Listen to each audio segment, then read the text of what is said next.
ఎంతో బాధతప్త హృదయంతో చేస్తున్నటువంటి వీడియో. మనం గతంలో రామోజీరావు గారి గురించి చాలా వీడియోలు అయితే చేశాం.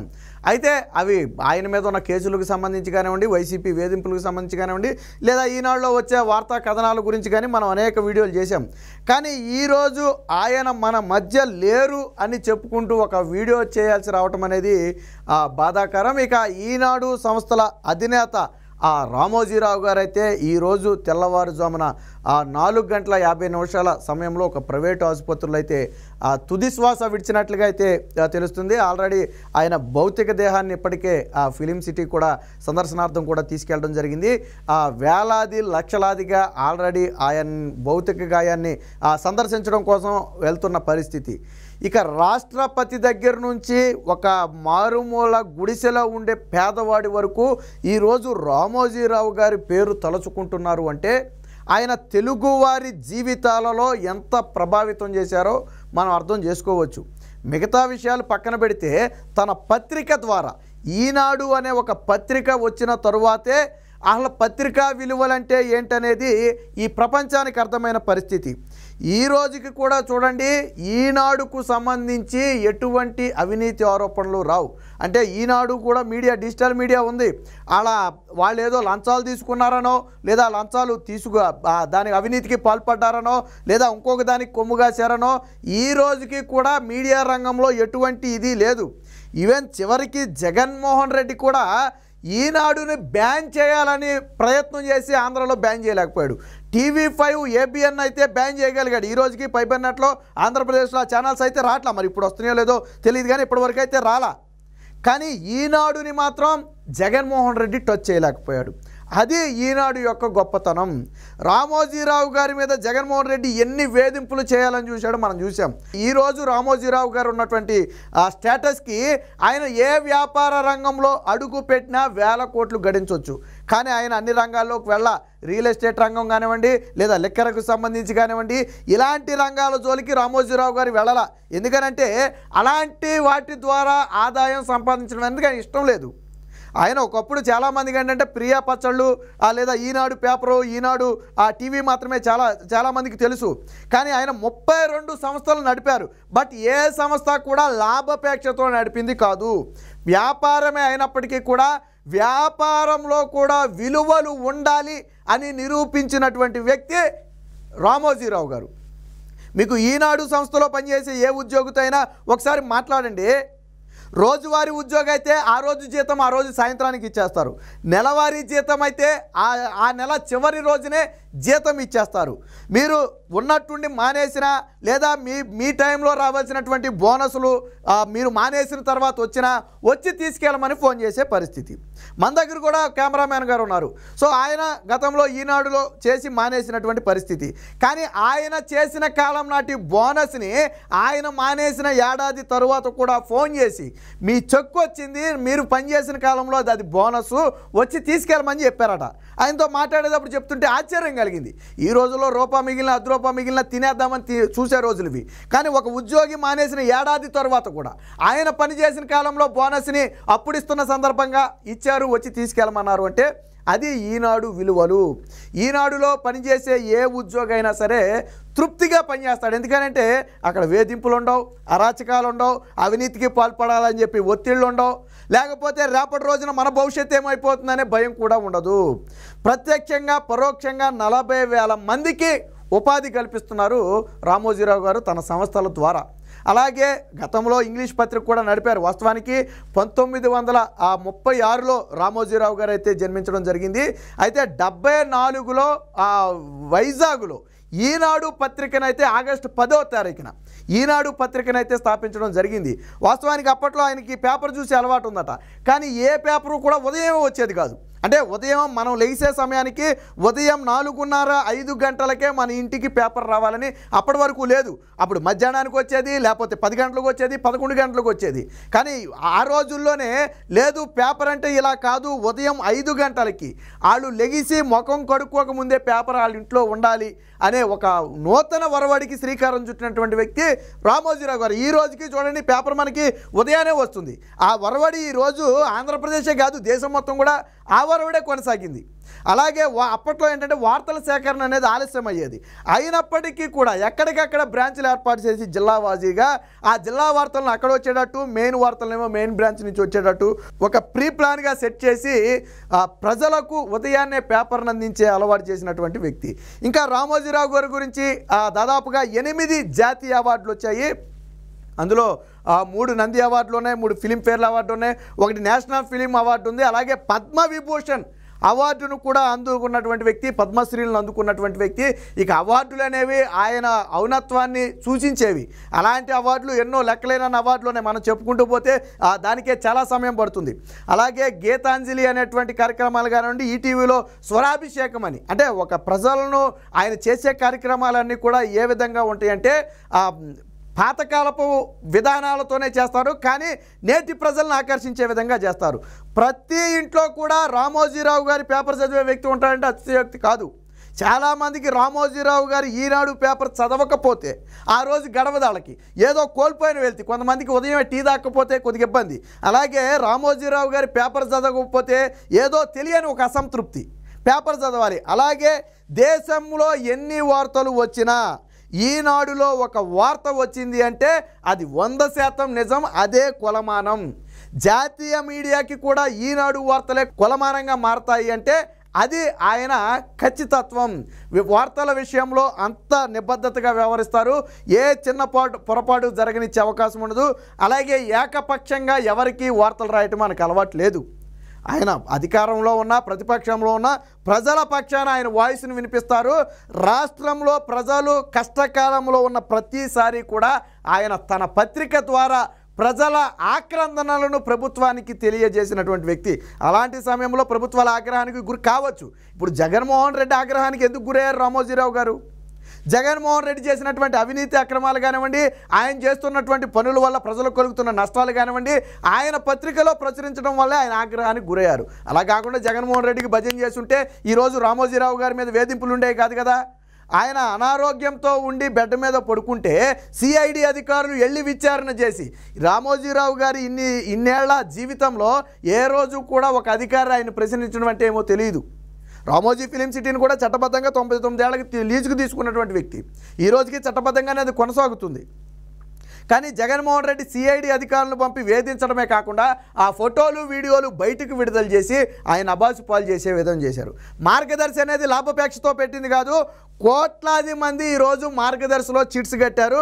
కేవలం ఆంధ్రప్రదేశ్లోనే కాదు 4-5 రాష్ట్రాల్లో ఈ మార్గదర్శి ఉంది. కానీ ఎప్పుడు ఎక్కడ మార్గదర్శిలో ₹1 కూడా అవినీతి జరగలేదు, ఆరోపణ రాలేదు. కానీ జగన్మోహన్ రెడ్డి బలవంతంగా కొంతమంది చేత కంప్లైంట్లు ఇప్పించి మార్గదర్శి విషయంలో ఏదో జరిగిపోయిందని చెప్పి రామోజీరావు గారిని ఇబ్బంది పెట్టాలని ప్రయత్నం చేస్తే, ఒకసారి చూడండి, ఒక ప్రభుత్వానికి ప్రభుత్వమే రామోజీరావు గారు లాంటి వ్యక్తి మీద కక్షగట్టి ఆరోపణ చేసిన ఏ వ్యక్తి కూడా మా చిట్టు మాకు తిరిగి ఇచ్చేయండి, మా షేర్ మాకు ఇచ్చేయండి అని చెప్పి ఏ ఒక్క వ్యక్తి కూడా ఈ రోజుకి రాలా. ఏ ఒక్క వ్యక్తి రాలా. వాస్తవానికి ఒక ప్రభుత్వం ఒక కంపెనీ మీద ఆరోపణ చేసిందంటే అందులో ఉన్నటువంటి లబ్ధిదారులందరూ పొలవమంటే వెళ్ళిపోయి అక్కడ పడిపోతారు. ఇప్పుడు ఒక బ్యాంక్ ఉందండి, దివాళా తీస్తుందని చెప్పారు అనుకోండి, ఏం చేస్తారు? వెంటనే వెళ్ళిపోయి బ్యాంక్ మీద పడిపోతారు, బాబు మా డబ్బులు మాకు ఇచ్చే వెనక్కని. రేపు దివాళా తీస్తే అది కూడా రాదేమోనని.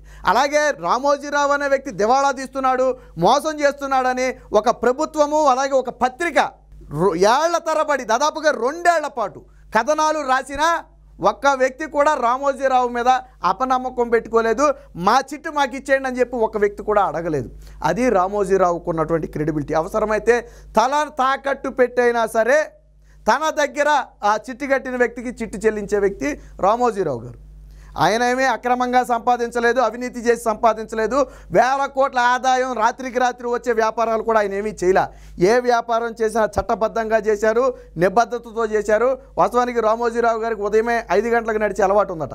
సో ఆయన నడిచే సమయంలో ఆయన ఒక పెన్ను కూడా కాదు, పెన్సిలును ఒక వైట్ పేపర్ జేబులో పెట్టుకుని ఆయన నడుస్తాడు. దాదాపు ఒక 25-30 ఏళ్ళ నుంచి ఆయన ఉదయం వాకింగ్ చేయడం అలవాటు.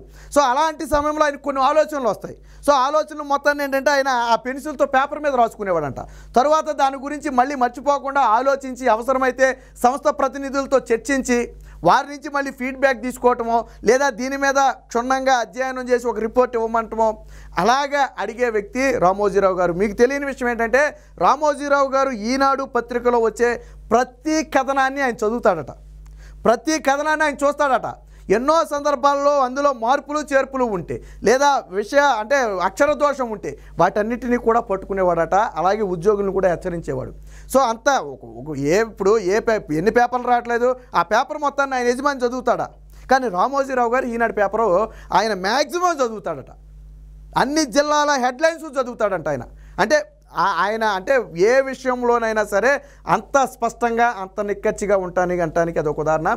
మీకు గతంలో తెలుసో లేదో స్పోర్ట్స్ న్యూస్ అనేది ఉండేది. స్పోర్ట్స్ న్యూస్ అనేది ఎక్కడో ఒక మూల వచ్చేది. ఇప్పుడు మనకి పేపర్లో మెయిన్గా వెనకమాల వస్తుంది కదా, సో అది గతంలో అలా వచ్చేది కాదు. కానీ రామోజీరావు గారు ఒకసారి క్రీడలకు ఉన్నటువంటి ప్రాధాన్యత చూసి ఓహో క్రీడలకి ఇంత ప్రాధాన్యత ఉందా అని చెప్పి, అంటే ఒక సెలబ్రిటీ, ఒక సచిన్ లాంటి వ్యక్తికి కానివ్వండి, ధోని లాంటి వ్యక్తికి కానివ్వండి, ఎంత సెలబ్రిటీ ఉంటారు, ఒక రొనాల్డ్ రాస్ లాంటి వ్యక్తులు కానివ్వండి, ఎంత సెలబ్రిటీలు, ప్రపంచ స్థాయి సెలబ్రిటీలు.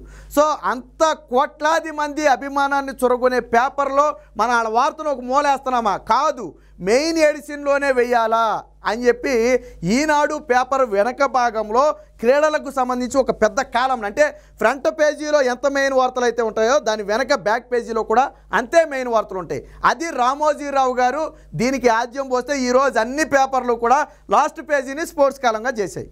కానీ ఒకప్పుడు అది మధ్యలో ఎక్కడో చిన్న బాక్స్ లాగా ఉండి కనపడకుండా ఎతికితే కానీ భూతద్దం పెట్టి ఎతికితే కానీ కనపడని స్థాయిలో ఉండేవట.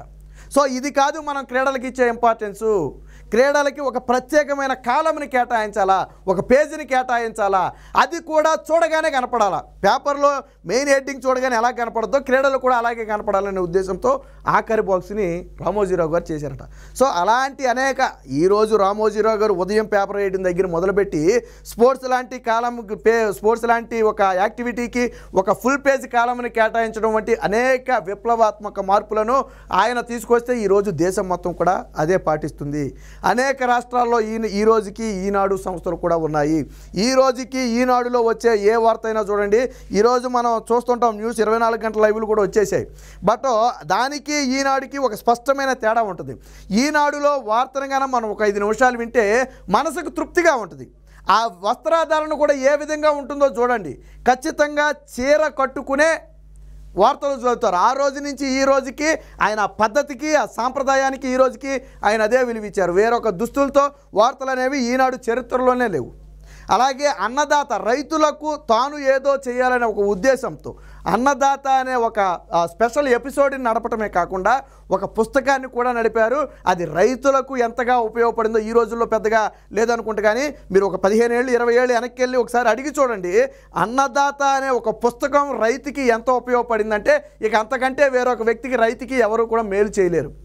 అన్ని రకాలుగా అన్నదాత ద్వారా, అంటే ఏ ఎరువు వేస్తే పంటకి దిగుబడి వస్తుంది, ఏ మందు కొడితే పురుగు చచ్చిపోతుంది, ఎటువంటి భూముల్లో ఎటువంటి పంటలు వేయాలనే విషయాలను సాధారణ పల్లెటూరు రైతు వద్దకు కూడా చేర్చినటువంటి వ్యక్తి రామోజీరావు గారు. పుస్తకమే కాదు, చదువు రాని వాళ్ళు వింటే కూడా అర్థం అవ్వాలని అన్నదాత అని ఒక ప్రోగ్రామ్ నడిపారు. ఆ పాట కూడా ఎంత హైలైట్ అయిందో మీ అందరికీ తెలుసు. ఈ రోజుకి కూడా అందరి నోళ్ళలో నానుద్ది. బహుశా 20 ఏళ్ళు 25 ఏళ్ళు వయసు ఉన్న వాళ్ళకి ఈ విషయాలు పెద్దగా తెలియకపోవచ్చు. కానీ మీ తండ్రులను కానీ మీ తాతలతో కానీ ఒకసారి మాట్లాడితే ఆయన గురించి తెలుస్తుంది. ఏదో రామోజీరావు గారి గురించి ఎవరో 4 విమర్శలు చేశారని చెప్పి చేసినంత మాత్రాన ఆయనేమి కాదు. ఈరోజు రాష్ట్రపతి దగ్గర నుంచి, ప్రధానమంత్రి దగ్గర నుంచి, హోంమంత్రి దగ్గర నుంచి, మొత్తం కేంద్ర క్యాబినెట్ దగ్గర నుంచి, ఇతర రాష్ట్రాల ముఖ్యమంత్రుల దగ్గర నుంచి దేశంలోని ప్రతి ప్రముఖుడు, ఒక క్రీడాకారుడు కావచ్చు, ఒక కళాకారుడు కావచ్చు, లేక ఇంకొక వ్యక్తి కావచ్చు, ఈరోజు రామోజీరావు గారి మృతి పట్ల సంతాపం తెలుపుతున్నారు. అంటే అది ఆయన స్థాయి. రామోజీ ఫిలిం సిటీని నిర్మించి ఎన్నో వేల సినిమాలు నిర్మించడానికి ఆయన కారకుడయ్యాడు. కానీ ఆ రామోజీ ఫిలిం సిటీ మీద కూడా ఏదో సంపాదించేశాడు.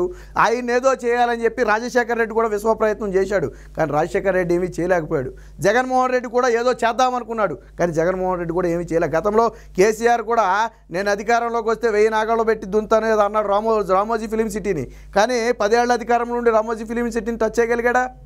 ఎందుకంటే అవన్నీ నిబంధనల ప్రకారం ఉన్నటువంటి ప్రాపర్టీ. నేను ఇందాకే చెప్పా, ఆయన అడ్డగోలుగా సంపాదించే వ్యాపారాలు ఏమీ చేయలేదు. ప్రజలను మోసం చేసే వ్యాపారాలు చేయలేదు. చిట్ ఫండ్ని ఈరోజు ఎందుకు నడుపుతున్నాడంటే దాని మీద ఆయనకి పెద్దగా వచ్చేది ఏముండదు. అంతకంటే భారీ వ్యాపారాలు చాలా ఉన్నాయి. చేస్తే రియల్ ఎస్టేట్ లాంటి వ్యాపారాల్లో దిగితే, లిక్కర్ లాంటి వ్యాపారాల్లో దిగితే ఏడాదికే వేల కోట్లు వచ్చేయచ్చు. కానీ మార్గదర్శి అనేది ఒక నమ్మకం, ఆ తెలుగు ప్రజల నమ్మకం. ఇతర రాష్ట్రాల్లో కూడా ఉంది, అది వేరే విషయం. ఎందుకనంటే ఈరోజు అనేక చిట్ ఫండ్ కంపెనీలు పెడుతున్నారు, తెల్లారిపాటికి ఆ బోర్డు తిప్పేస్తున్నారు.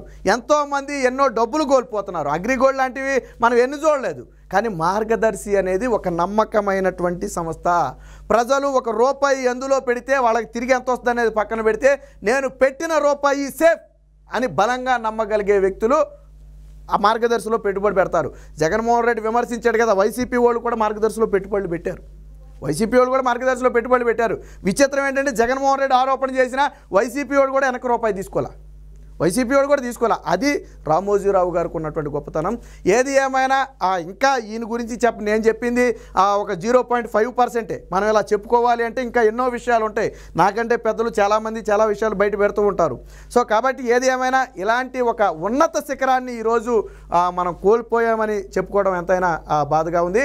ఆయన పవిత్ర ఆత్మకు శాంతి కలగాలని, అలాగే వాళ్ళ కుటుంబ సభ్యులకు నా ప్రగాఢ సానుభూతి తెలియజేస్తున్నాను.